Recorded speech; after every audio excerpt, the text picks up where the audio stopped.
Hi, welcome to vlog number 3. This time we're making beef stew or beef caldereta. So, I'll show you the ingredients that we need for our beef caldereta. First, we need the following ingredients. First, we need garlic. So, you chop finely the garlic. Then, we need some onions. Then, you have green peas. Then, our green capsicum that I cubed. Then, this is our carrots. I used 2 sticks of carrots. Then, we have the beef cubes. I think this is beef brisket. See, Australian beef, so you can see the marble. So this is best for stews, the combination of the fat and the meat is perfect for the stew. Then we need some unsalted butter, but I prefer the salted. I couldn't find the salted, so we'll use the unsalted butter. Then here we have marble or baby potatoes. These baby potatoes I already blanched or pre-boiled. You don't have to boil it completely because we'll add it on the last part, but I boiled it because I want it not to be black, no? So once the potato is exposed, it is exposed to oxidation. So to avoid oxidation, you pre-cook it. I think for most of the dishes that require potato, you have to pre-boil it para hindi siya maging black. Otherwise, you notice when you make dishes with potato and you keep it, some would keep it in the water, you're throwing away the starch. So in order to avoid that, to throw away the starch, you just pre-boil it. So here it is. Then we need some beef broth. Here we have beef broth. And we have peanut butter. I don't like the creamy peanut butter. I like the chunky. So I'm using the chunky peanut butter. Nahulog. Anyway, we need the cheese. Preferably cheddar cheese. But this is, well, sophisticated cheese. This is 4 cheese. It has Monterey Jack, cheddar, queso, quesadilla, and asadero cheese. We'll put this on top and we'll mix some with the stew. Then we need some olives, Spanish olives, the peated one, and of course our salt, tomato paste. We don't use tomato sauce, we're using tomato paste, and this is Spanish paprika. This is the sweet paprika. For the broth, you can use, if you have bones, you can boil your bones, but this one I'm using the beef bouillon and I just diluted it in hot water. I also added some sugar here. Then we need pepper also, I forgot to mention. So those are our ingredients for the beef caldereta. We'll start cooking the beef caldereta. First we're using pressure cooker again. So we need to sear our beef so that we can lock in the juices so that it doesn't go off when we put the water. So we need to sear our beef or brown it so to lock in the juices. You notice when we're making stews, when you read recipe books, they always mention that the beef must be seared. Well, it's basic in making stews that the beef is seared first. So here this beef is already seasoned. I seasoned it with some salt and pepper. Now we're going to sear the beef and we'll brown it. Why does it brown easily? Because beef has natural sugars. Remember, the beef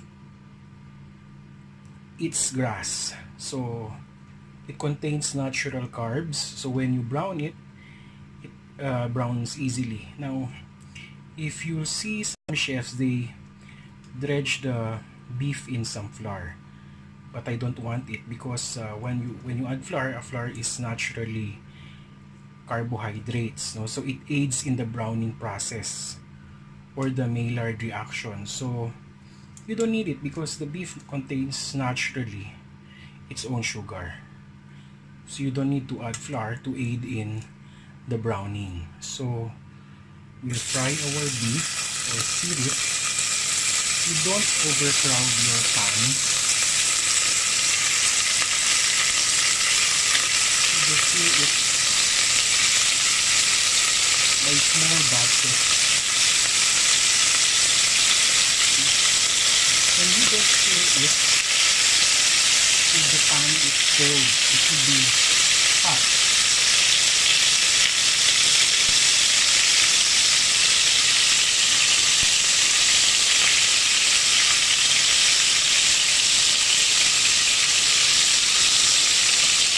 So you can invert your beef now so that it becomes a little brown. Invert it. Now why do we sear? Because if you just add your beef while it's sauteing, hindi gaano kasarap. This will lock in the juices and it will make the stew more tastier. So, once your pan is hot, it easily becomes brown.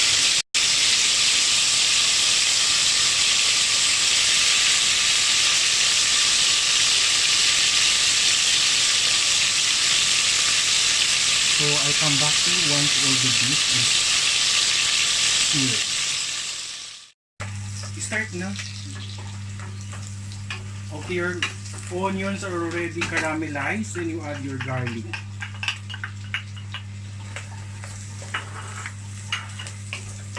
So wait for the garlic to brown. Reduce the temperature. Then you can add your seared beef.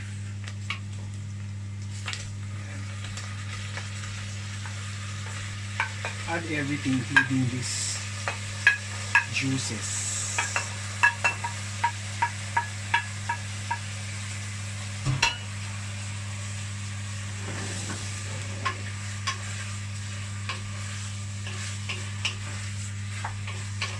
So just saute it. You have bay leaf.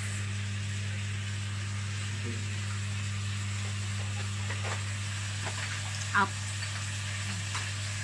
Yan. Before you put the bay leaf, you have to crush so the flavor will come out. Ayan.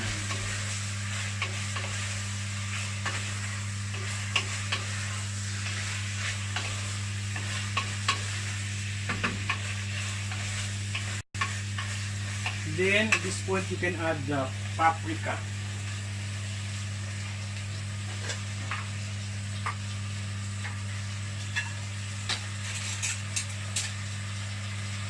You like it more paprika?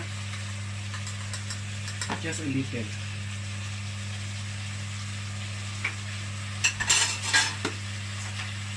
I like it spicy, but both of you doesn't like spicy. Oh, this is spicy paprika. See? You don't use the regular paprika, you should use the smoked one. Para mas malasa.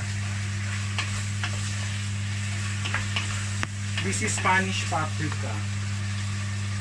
You don't know where you can buy this.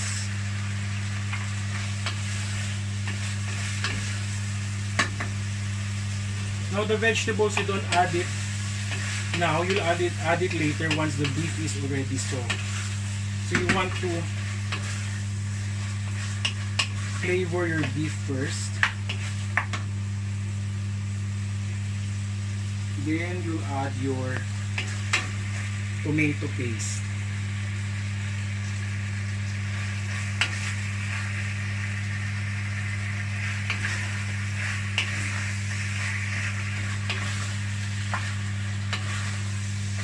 Others would add the tomato paste last once they put the water, but that's wrong.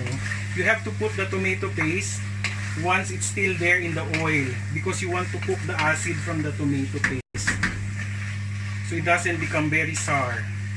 I didn't know that. Yes, that's basic. You have to cook the tomato paste so the acid will cook and disappear. Then all you will get is the sweetness from the tomato.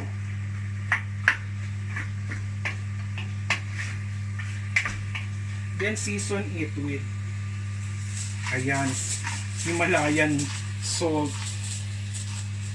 and pepper.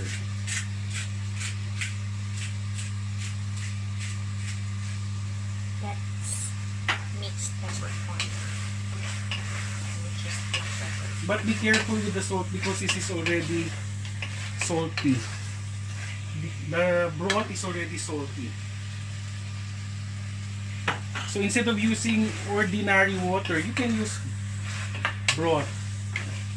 Well, this is just beef cubes with boiled water. I already added sugar here. You don't need to add sugar anymore. So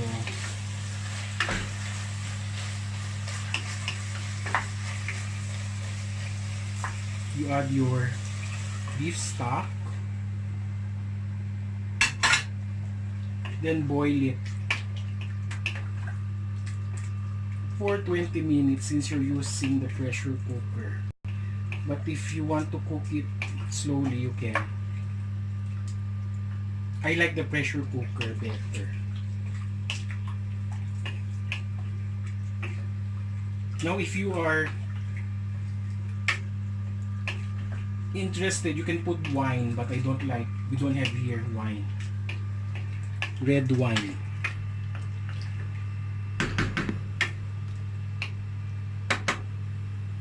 So you cover this and boil it until it's tender.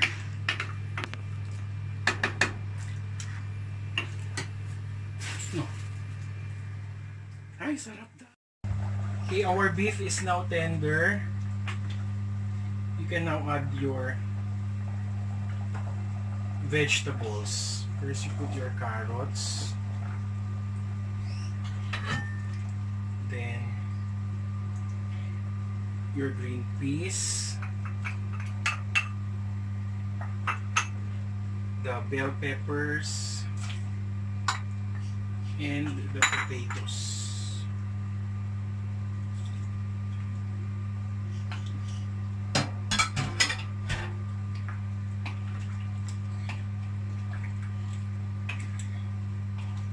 Then you can add your peanut butter. Stand in front of you. When you're Yeah. going to put your heated olives. Ah, we still have olives. I forgot. I think we'll add it later once it's cooked.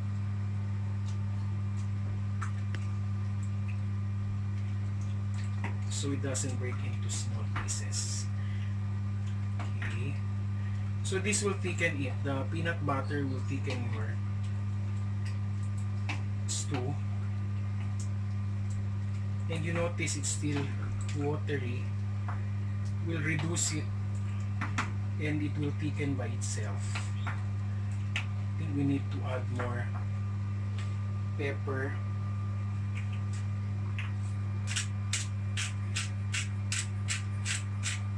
Make it spicy with the sriracha. Put it na.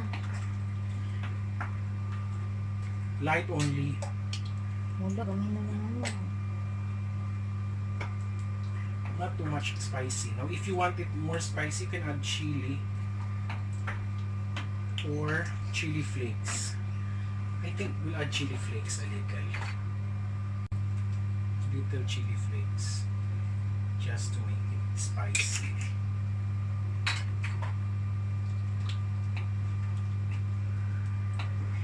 Then we'll add the cheese now. half of our cheese mixture. So this cheese will also help it thicken. Don't add all, only a little. And this is very convenient, shredded na. You don't need to shred it anymore manually.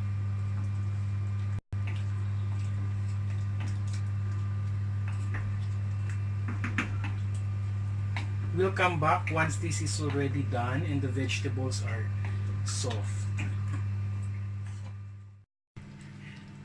So our caldereta is now cooked.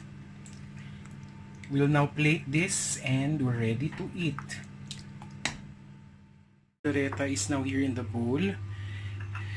Now you can add more cheese if you want to. I like cheese. I already mentioned it before that I love cheese. So top it with cheese and some olives.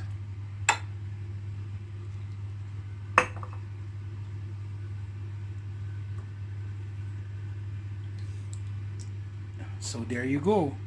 Our beef caldereta is now ready for eating.